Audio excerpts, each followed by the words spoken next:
अस्सलामुअलैकुम, मैं हूं हामिद ख़ान और आप देख रहे हैं मेरा चैनल हामिद बायोलॉजिस्ट। आज के इस वीडियो ट्यूटोरियल में हम डिस्कस करेंगे एंटीबायोटिक की और एंटीबायोटिक की हम डेफिनेशन पढ़ेंगे, इसकी classification, uses, misuse, resistance and cross resistance और इसके अलावा साइड इफ़ेक्ट को हम डिटेल से डिस्कस करेंगे। तो आइए इस टॉपिक को स्टार्ट करते हैं। सबसे पहले हम एंटीबायोटिक की बात करें कि एंटीबायोटिक क्या होता है। तो एंटीबायोटिक स्पेशल किस्म के केमिकल मेडिसिन्स होते हैं जो बॉडी के अंदर माइक्रो ऑर्गेनिजम्स यानी कि जरासीम की तादाद को ख़त्म करता है और उन्हें रोकता है। सो एंटीबायोटिक जो हैं ये नेचुरल अक्रिंग भी होते हैं, सेमी सिंथेटिक भी होते हैं और सिंथेटिक भी होते हैं, और इन तीनों का काम यही होता है कि ये बैक्टीरियल ग्रोथ को इनहिबिट करता है और इसके साथ साथ बैक्टीरियल ग्रोथ को किल भी करता है। तो सबसे पहले नेचुरल एंटीबायोटिक की बात करें तो नेचुरल एंटीबायोटिक मोस्टली फंगस से इसको हम हासिल करते हैं। सेमी सिंथेटिक की बात करें तो सेमी सिंथेटिक केमिकली जब अल्टरनेशन होती है केमिकल्स के अंदर तो उससे इस किस्म के एंटीबायोटिक को हासिल करते हैं। सिंथेटिक एंटीबायोटिक जो है ये टोटली केमिकल्स पर मुश्तमिल होता है। अभी हम क्लासिफिकेशन की बात करेंगे एंटीबायोटिक की। तो एंटीबायोटिक को तीन बेसिक वे में क्लासीफाई किए गए हैं। सबसे पहले एंटीबायोटिक की mechanism of action, second base पे जो है एंटीबायोटिक की स्पेक्ट्रम ऑफ एक्टिविटी, और थर्ड पर जो है एंटीबायोटिक की मोड ऑफ एक्शन।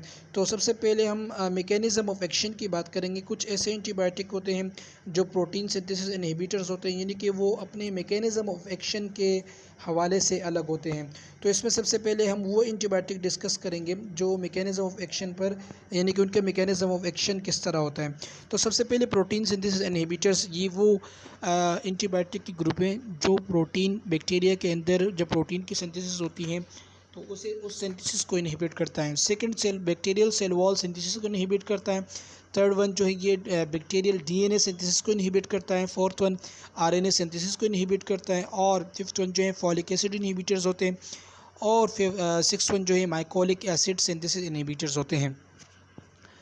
इसके बाद हम जो मैंने जैसे को आपको बताया on the basis of mechanism of action की बात करें तो मैकेनिज्म ऑफ एक्शन में सबसे पहले जो सेल वॉल सिंथेसिस इनहिबिटर है उसके एग्जांपल में पेनिसिलिन, सेफेलोस्पोरिन, वेनकोमाइसिन्स, और इसके अलावा बीटा लैक्टिमेज इनहिबिटर्स में पोलीमाइसिन्स, और इसके अलावा बेसिट्रासिन शामिल है।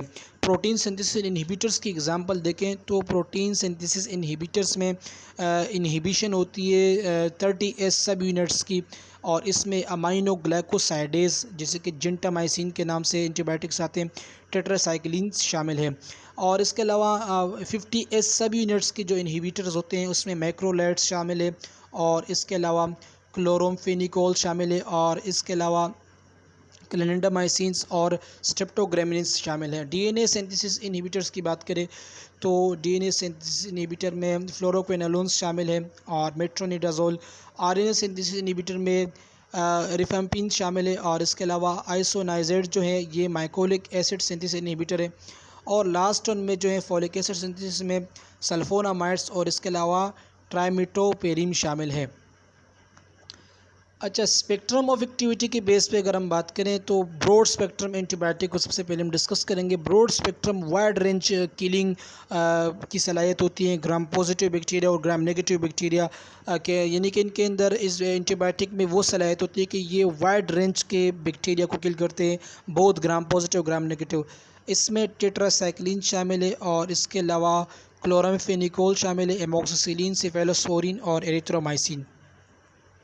शॉर्ट स्पेक्ट्रम की बात करें तो शॉर्ट स्पेक्ट्रम एंटीबायोटिक में पेनिसिलिन, क्लोक्सिसिलिन, वेनकोमाइसिन और बैक्टीरियासिन, और इसके अलावा फ्लोक्सिसिलिन शामिल है।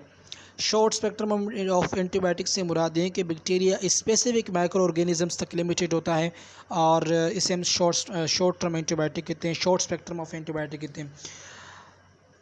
On the basis of mode of action में बैक्टीरियोस्टैटिक शामिल है और बैक्टीरियोसिडल शामिल है। बैक्टीरियोस्टैटिक मतलब कि बैक्टीरियल की ग्रोथ को स्टैटिक करता है, रोकता है, और इसके अलावा बैक्टीरियोसिडल में बैक्टीरियल की तादाद को किल कर देता है।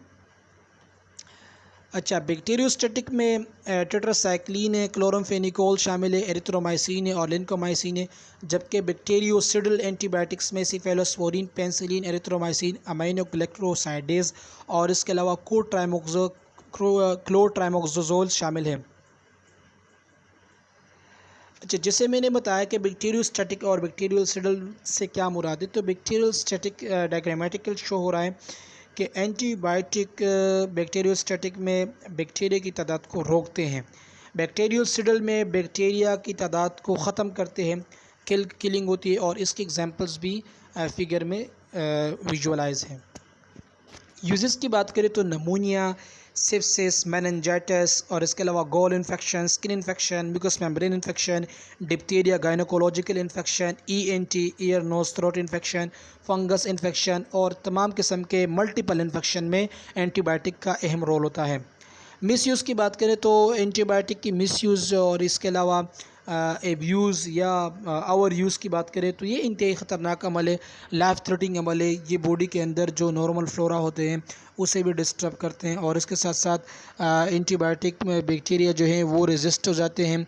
कुछ ऐसे एंटीबायोटिक होते हैं कि उसके इस्तेमाल करने से, बार बार इस्तेमाल करने से बैक्टीरिया के अंदर वो सलाहियत आती है कि वो दोबारा वो एंटीबायोटिक उस बैक्टीरिया के ऊपर काम नहीं करते और इसे हम रेजिस्टेंस कहते हैं।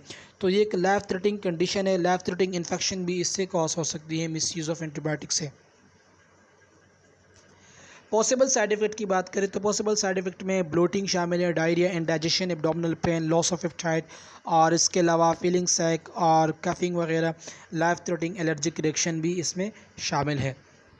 बहुत बहुत शुक्रिया। आई होप कि आपने इस लेक्चर को इंतहाई आसानी के साथ गेन किया होगा।